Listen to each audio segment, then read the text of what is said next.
अस्सलाम वालेकुम स्टूडेंट्स, कैसे हैं आप सब? ठीक ठाक खैरियत से हैं। और आज हमारा टॉपिक है capacitance of parallel plate capacitor. इससे प्रीवियस लेक्चर में हमने कैपेसिटेंस के बारे में डिटेल के साथ डिस्कस किया है। अगर आपको वो समझ नहीं आता तो पहले आप वो लेक्चर देखें, फिर बाद में आप आगे capacitance of parallel plate capacitor देखें। सेकेंड ईयर चैप्टर नंबर 1 का टॉपिक है। और इसके बाद एक टॉपिक रहेगा energy store in a capacitor. उसके बाद भी 2-3 टॉपिक्स है, लेकिन वो बोर्ड के पेपर के हवाले से इंपॉर्टेंट नहीं है। एमसीक्यूज के हवाले से थोड़ा बहुत इंपॉर्टेंट है, एमसीक्यूज आता है। सही है, तो उस एमसीक्यूज डिस्कस करेंगे इंशाअल्लाह। तो चलिए स्टार्ट करते हैं अपना लेक्चर। आज हम पढ़ने वाले हैं capacitance of parallel plate capacitor. Capacitance के बारे में पिछले लेक्चर में मैंने आपको डिटेल के साथ बताया था कि ग्रेड 10 में हम पढ़ते हैं कि the ability of a capacitor to store charge. मैंने आपको बताया था कि ये हम क्यों नहीं डिफिनीशन पढ़ते।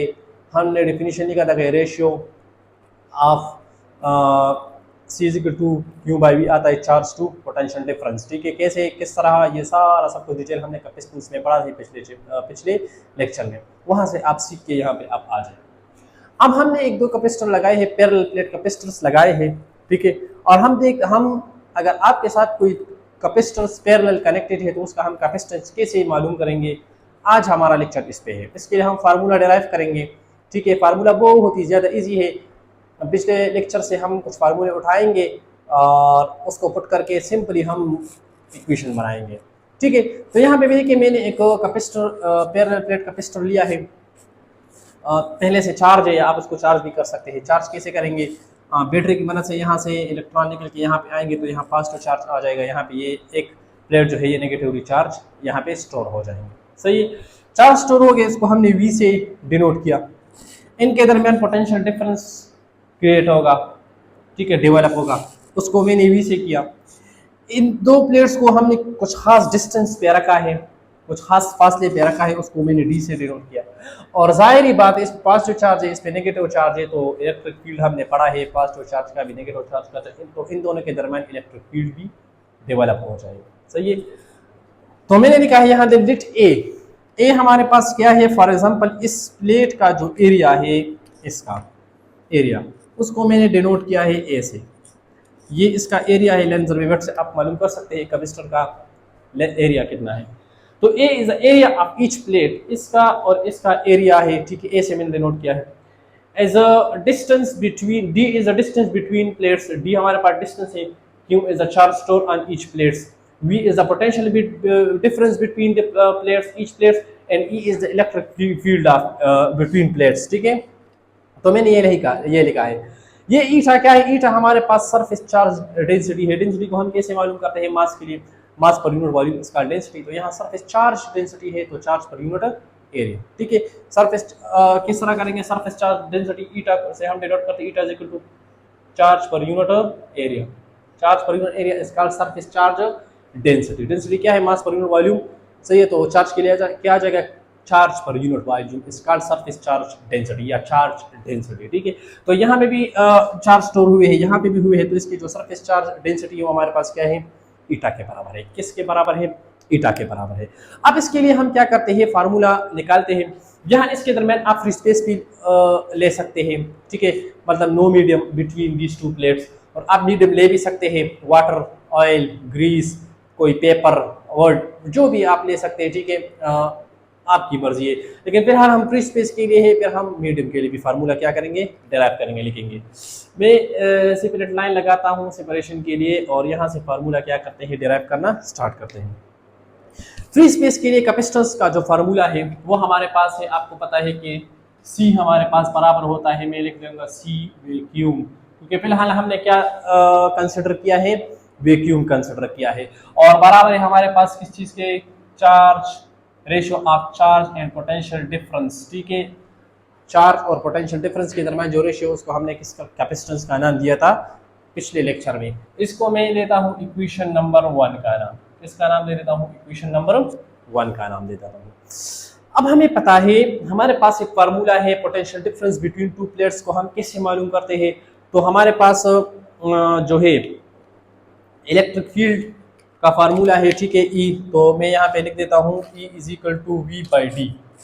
ई is equal to V potential difference by D. ये फार्मूला हमने लिया है इक्वी पोटेंशियल सरफेस से, आप वहाँ पे देख सकते हैं, ठीक है, या पोटेंशियल ग्रेडियंट जिसको हम कहते हैं, वहाँ पे ये फार्मूला है, वहाँ पे डेल्टा वी बाय आर है, तो आर को हमने यहाँ पे क्या रिप्लेस किया डी के साथ। या इस फार्मूले को मैं यहाँ से मैं वी को निकालना चाहता हूँ, तो वी को कैसे निकालेंगे, डी को बोथ साइड क्या करें, मल्टीप्लाई करें, तो वी आ जाएगा V is equal to E and B.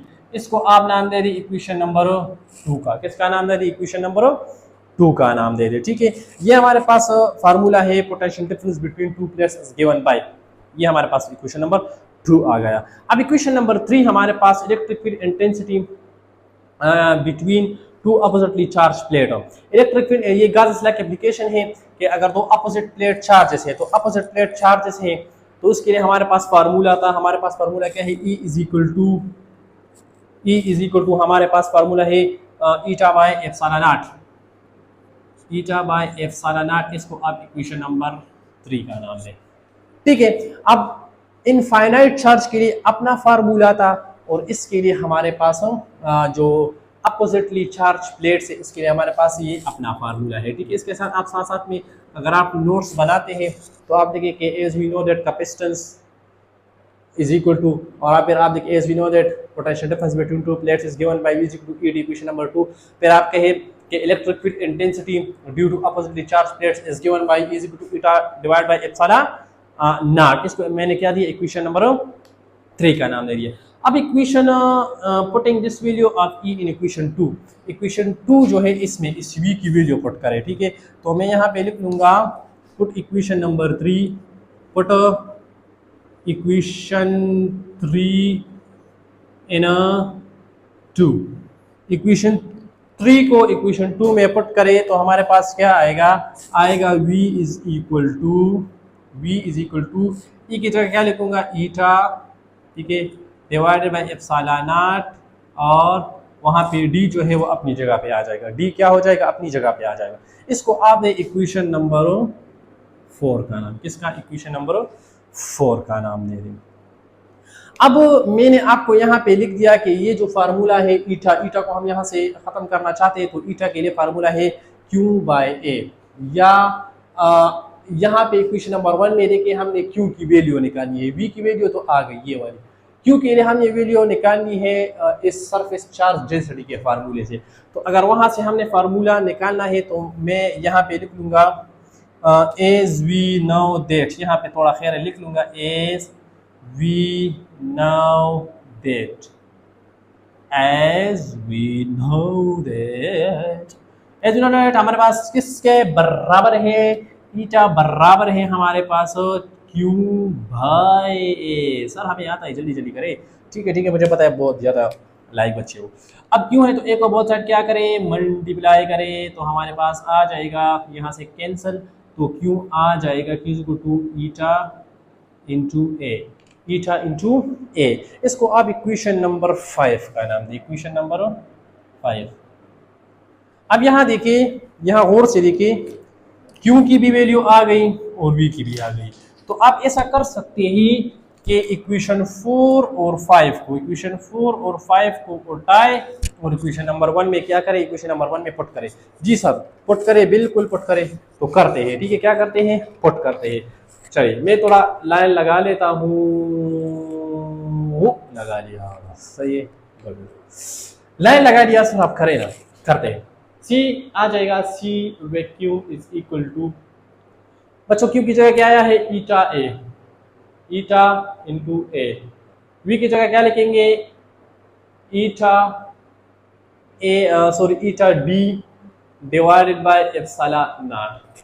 अब यहाँ पे जरा गौर से देखें, गौर से देखें बच्चों, क्या क्या कैंसिल हो रहा है, कैंसिल हो रहा है ईटा and eta, eta and eta cancel हो रहा है, जी सर हो रहा है, ठीक है, हो रहा है। तो ये हमारे पास यहाँ नीचे डिवाइड में है, यहाँ आके क्या हो जाएगा, मल्टीप्लाई हो जाएगा, ए के साथ क्या हो जाएगा, मल्टीप्लाई हो जाएगा, तो सी वैक्यूम हमारे पास आ जाएगा, सी वैक्यूम आ जाएगा ए into epsilon not divided by D. इसको आप इक्वेशन नंबर 6 का नाम दें। किसका नाम दें? इक्वेशन नंबर 6 का नाम दें।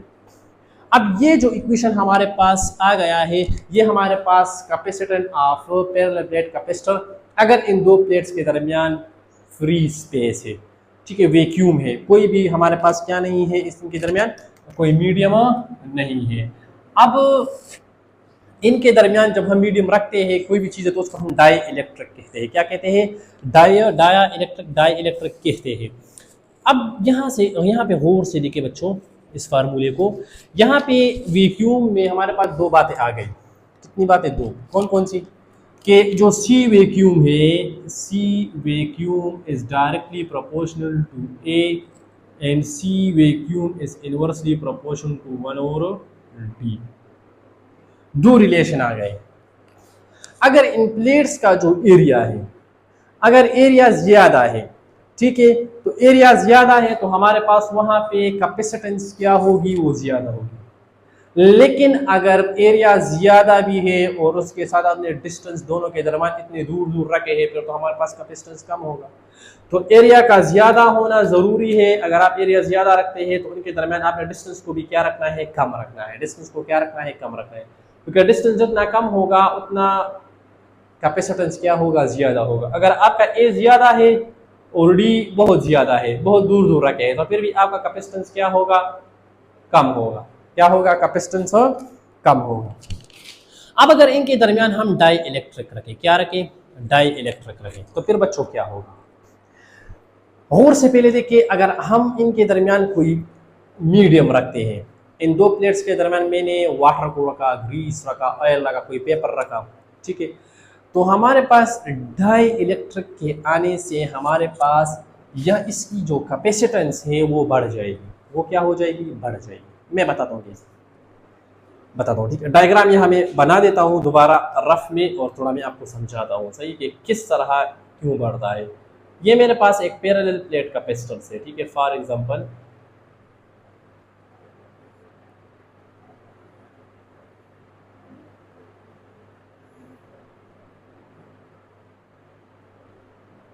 क्या है? पैरेलल प्लेट कैपेसिटर्स है। अब फॉर एग्जांपल बच्चों इसके साथ इन दो प्लेट्स के दरमियान हमारे पास फ्री स्पेस है, तो फिर एग्जांपल यहाँ से 5 कूलम चार्ज गया है और यहाँ पे 5 कूलम चार्ज फॉर क्या हुआ? स्टोर हुआ है। तो 5 कूलम चार्ज की जाने से मैंने आपको दिन बताया था, ठीक है, पोटेंशियल डिफरेंस 1 वोल्ट का कब होगा? कि यहाँ से कितने चार्ज गए हैं कि इन दोनों के दरमियान जो पोटेंशियल डिफरेंस है वी वो किसके बराबर हो? 1 वोल्ट के बराबर। किसके बराबर हो? 1 वोल्ट के बराबर, ठीक है। तो यहाँ से अब फॉर एग्जांपल 5 कूलम चार्ज गया है, इन दोनों के दरमियान जो अट्रैक्शन है वो क्या है? ज्यादा है, ठीक है, तो बाउंड रहेंगे। तो हमारे पास कम चार्ज जाने यहाँ पे आए हुए, फिर भी हमारे पास क्या हुआ है? पोटेंशियल डिफरेंस 1 वोल्ट क्या हुआ है? वो प्रोड्यूस हुआ है। अब यहाँ पे देखिए मैं इनके दरमियान मीडियम रखता हूँ, कोई चीज रखता हूँ, ठीक है, मैंने मीडियम रखा यहाँ पे। फॉर एग्जाम्पल मैंने क्या रख दिया? मीडियम रख दिया। अब मीडियम रख दिया तो जैसे ही मैंने मीडियम रख दिया और यहाँ से चार्ज क्या हो गए? जाना शुरू हो गए। तो यहाँ पे पॉजिटिव चार्ज है, यहाँ पे नेगेटिव चार्ज है। तो जो मीडियम मैंने रखा है वो क्या हो जाएगा? वो पोलराइज हो जाएगा। क्या हो जाएगा? पोलराइज हो जाएगा। मतलब नेगेटिव चार्ज इस तरफ आ जाएंगे, इस नेगेटिव चार्ज इस तरफ अट्रैक्ट कर लेंगे ये पॉजिटिव, और जो नेगेटिव है वो इस यहाँ पे जो पॉजिटिव चार्ज पड़े हुए थे, क्योंकि न्यूट्रल था, तो यहाँ पे हमारे पास जब इसका अट्रैक्शन हो गया इस पे तो अपने तरफ पॉजिटिव चार्ज को क्या कर लेंगे? अट्रैक्ट। तो ये देखिए ये पोलराइज हो गया। क्या हो गया? पोलराइज हो गया, ठीक है। अब पोलराइजेशन की वजह से हमारे पास देखिए पहले इलेक्ट्रिक फील्ड कहाँ पे होता है? From positive to negative electric field इस तरह है। मैं यहाँ बना देता हूँ, इस तरह है। इन दोनों का जो एक्सटर्नल मैग्नेटिक इलेक्ट्रिक फील्ड है वो इसका डायरेक्शन इस तरह है, ई एक्स टी एक्सटर्नल, और इन दोनों की तरफ देखिए पॉजिटिव अब इस तरफ होगा। तो इंटरनल जो इंड्यूस इलेक्ट्रिक फील्ड है उसका डायरेक्शन क्या है? इस तरह है। तो यहाँ पे अपोज कर रहा है, क्या अपोज कर रहा है? इन दोनों के दरमियान जो अट्रैक्शन है, जो फोर्स लगा रहे हैं अट्रैक्शन का, वो क्या हो रहा है? ये रिड्यूस हो रहा है। अब यहाँ पे पोटेंशियल डिफरेंस 1 वोल्ट क्रिएट करने के लिए आपने यहाँ पे ज्यादा चार्ज स्टोर करना आपको पड़ेंगे। मतलब आपने यहाँ से ज्यादा चार्ज को निकालना है और यहाँ पे ज्यादा चार्ज को क्या करने हैं? इस प्लेट्स पे ट्रांसफर करने हैं। पहले कुछ नहीं था तो आपने कम चार्ज ट्रांसफर किए तो 1 वोल्ट प्रोड्यूस हो गया, ठीक है। इन दोनों के दरमियान क्या हो गया, एस्टेब्लिश हो गया, क्रिएट हो गया पोटेंशियल डिफरेंस। लेकिन अब या इसके दरमियान आपने ये रखा डाई इलेक्ट्रिक रखा, तो डाई इलेक्ट्रिक पोलराइज हो, इसकी वजह से इंड्यूस इलेक्ट्रिक फील्ड पैदा हो गया जो उसको अपोज करेगा, ठीक है, अट्रैक्शन को कम करेगा। तो हमारे पास अब आपको ज्यादा चार्ज लेके जाएंगे। फॉर एग्जाम्पल आपने डाई इलेक्ट्रिक रखा, तो मैंने यहाँ पे सर 50 कूलम चार्ज को क्या कर दिया, भेज दिया इस तरफ, तब हमारे पास इनके दरमियान जो पोटेंशियल डिफरेंस वो 1 वोल्ट हो गया। तो देखिए डाई इलेक्ट्रिक के आने से हमारे पास प्लेट्स पे चार्जेस ज्यादा स्टोर हो गए, ठीक है। तो अब आपसे अगर कोई पूछे कि डाई इलेक्ट्रिक मतलब मीडियम रखने से, दो प्लेट्स के दरमियान मीडियम रखने से जो हमारे पास कैपेसिटेंस है वो ज्यादा हो रहा है या कम हो रहा है, तो आपका आंसर क्या होगा, आपका आंसर होगा ज्यादा हो जाएगा। कैपेसिटेंस क्यों होगा, आपने ये आंसर इसको लोगों को देना है, ठीक है। अब यहाँ देखें हमारे पास, अब इसके लिए हम फार्मूला बनाते हैं। फार्मूला कैसे, कैपेसिटेंस अगर हम डाई इलेक्ट्रिक रखें, मैं यहाँ पे लिख देता हूँ फॉर डाई इलेक्ट्रिक,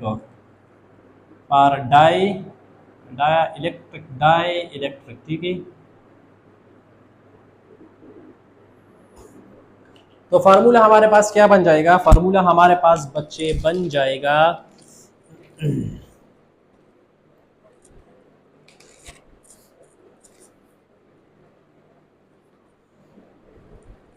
फार्मूला बन जाएगा C medium is equal to क्या बन जाएगा, epsilon naught epsilon R A into divided by B, ठीक है। हाँ, अब यहाँ पे ये इप्सिलॉन आर जो है ये हमारे पास क्या है, रिलेटिव परमिटिविटी है। क्या है, रिलेटिव परमिटिविटी है। अब रिलेटिव परमिटिविटी को कैसे निकालते हैं, अब यहाँ देखिए ये इस वैल्यू को जरा देखिए, मैं यहाँ पे ये लिखता हूँ, ठीक है। C medium is equal to epsilon naught into A divided by D into epsilon R. इसको मैं थोड़ा सा लिखिए।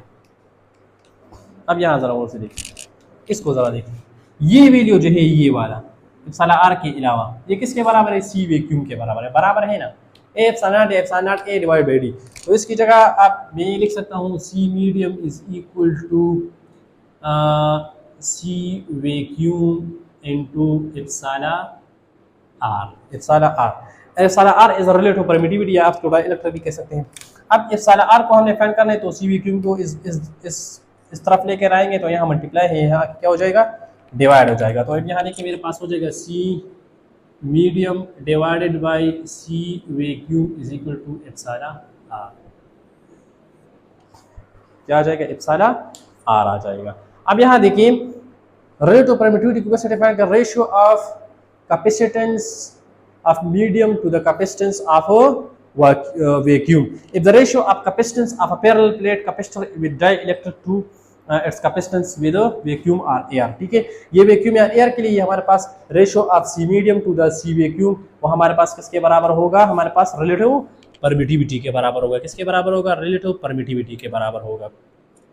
ये था आज का हमारा लेक्चर, ठीक है। इसमें बहुत इजी है, हमारे पास आसान सा है, इसमें कोई ऐसा खास कंसेप्ट और नहीं है। कंसेप्ट सिर्फ क्या है, कंसेप्ट सिर्फ ये है कि अगर आपसे कोई पूछे कि दो प्लेट्स के दरमियान, ठीक है, दो प्लेट्स है, इनके दरमियान हमारे पास क्या है, फ्री स्पेस है, तो आप कहें जी बिल्कुल फ्री स्पेस है। दूसरा, आपको प्लेट्स के दरमियान ना कोई डाई इलेक्ट्रिक रखा है, बताइए दोनों में किसका कैपेसिटेंस ज़्यादा होगा। कैपेसिटेंस ज़्यादा होगा हमारे पास जिसमें हमारे पास मीडियम रखा हुआ है या आपके डाई इलेक्ट्रिक रखा हुआ है। क्यों रखा हुआ है, इसलिए रखा हुआ है ताकि हमारे पास क्या है, ये हम जो डाई इलेक्ट्रिक रखते हैं वो पोलराइज हो जाता है।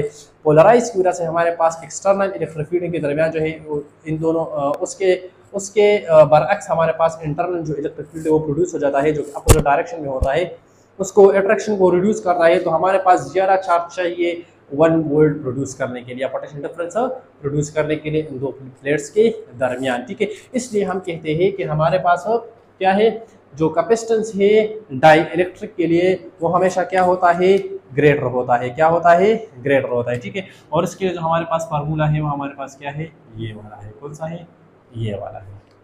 सही है। आप पेपर में बिल्कुल हूबहू इसी तरह लिखे, बस आपने सिर्फ ये लिखे as we know that at we know that, या अगर आपको पता है कि किस चीज़ का फार्मूला है इन्फिनिट शीट ऑफ चार्ज के लिए है, ये दो प्लेट्स की तरह पोटेंशियल डिफरेंस के लिए, ये कैपेसिटेंस का फार्मूला है, ठीक है, ये चार्ज डेंसिटी के लिए फार्मूला है, आप ऐसे भी लिख सकते हैं। और फिर आपने कैंसिलेशन करके ये फार्मूला लिखना है कि दिस फार्मूला फॉर वैक्यूम, ठीक है, vacuum if the distance between sorry if there is no medium between two plates, so we can use this formula. और अगर आप dielectric replace dielectric between two plates, so we can use this formula, ठीक है। ये जो है हमारे पास वैसे ही अगर आप पेपर में लिखना चाहते हैं तो लिख सकते हैं।